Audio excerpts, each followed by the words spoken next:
দেশ থেকে এগিয়ে নিয়ে যাবেন, এটা হচ্ছে আমার ব্যক্তিগতভাবে চাওয়া পাওয়া। এবং এই চাওয়াটা আসলে অনেকের চাওয়া আছে যে মিজানুর রহমান আজহারীকে দিয়ে আসলে দেশ পরিচালনা করা সম্ভব। এই ব্যাপারটা আপনি কি মনে করেন?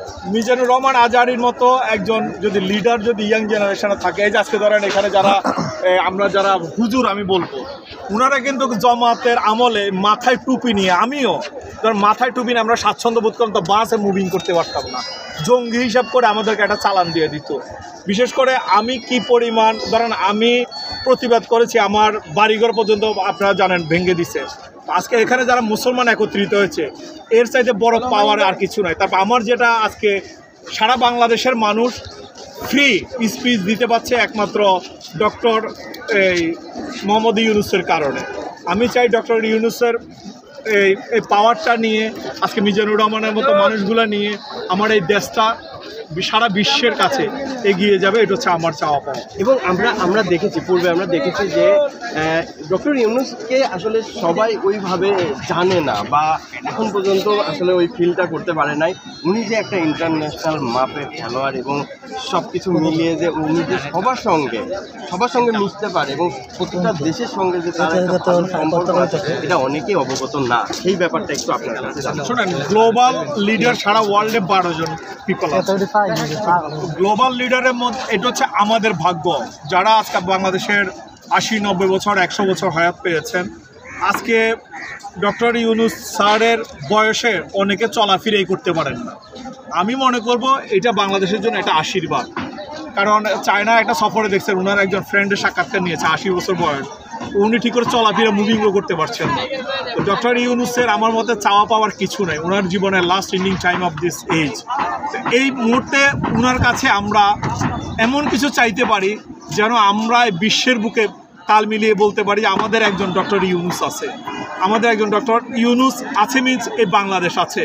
এই বাংলাদেশের পাওয়ার নিয়ে আমরা সারা বিশ্বে মুভিং করব।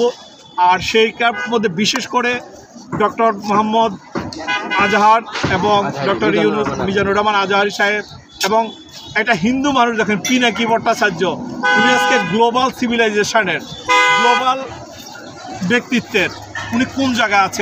আমি মূলত আজকে ওনার একটা আহ্বান আমি জানছি যে আজকে এখানে এরকম একটা সমাবেশ হবে। তারপর আজকে দেখেন মেট্রোতে আসছি, যেখানে একজন লোক আসার কথা সেখানে 10 জন মানুষ গেজাগেজি করে আসছে। তারপরে এটা আমরা প্রতিবাদ জানাচ্ছি। আমরা চাই প্যালেস্টাইন, আমাদের যে মুসলমান ভাইরা আছেন ওনারা শুধু প্যালেস্টাইনের হিসাব না, সারা বিশ্বের মুসলমান যেখানে অত্যাচারিত হবে আমরা যেন একযোগে প্রতিবাদ করতে পারি। এটা হচ্ছে একজন আমি শিল্পী হিসেবে এটা হচ্ছে আমার সর্বপ্রথম আমার প্রতিবাদ। আরেকটা ব্যাপার সেটা হলো যে আন্দোলনের সময় একটা বড় ভূমিকা পালন করেছিলেন আপনি, এবং সেই সময়ের পর থেকে এখন কেমন দেখছেন বাংলাদেশ? আমি লাস্টের 4 তারিখের একটা ঘটনা আমি বলি। আমাকে সরাসরি আমাদের এসপি ফারুক সাহেব আমাকে বলছে যে তাবিজ ফারুক, যদি দেশ কোনো কারণে যদি পোল্ট্রি না নেয় তো বাংলাদেশের প্রথম খুনটা তুমি হবা, এটা মাথায় রাখো। আমি আল্লাহর কাছে এটা শুকরিয়া আদায় করি, আমি যখন মিছিলে আসতাম আমি অজু করে বের হতাম যে কোনো মতো আমার মৃত্যু হতে পারে। আমি এবং সবাইকে বলতাম লাইভে যে আপনারা আমার নামাজটা পড়ে নিন। তো এরকম ইমান রেখে আমি আমার জায়গায় বের হয়েছি। এরকম হাজার হাজার কোটি কোটি ছেলেমেয়েরা বের হয়েছে। এটা শুধু আমার প্রতিবাদের ভাষা ছিল না। এই যে আজকে আমরা এতগুলো মুসলমান এখানে একসাথ হয়েছি, আজকে যদি এই বাল থাকতো, বাল মিনস হচ্ছে বাংলাদেশ আওয়ামী লীগ, এটাকে সংক্ষেপে করলে বাল হয়।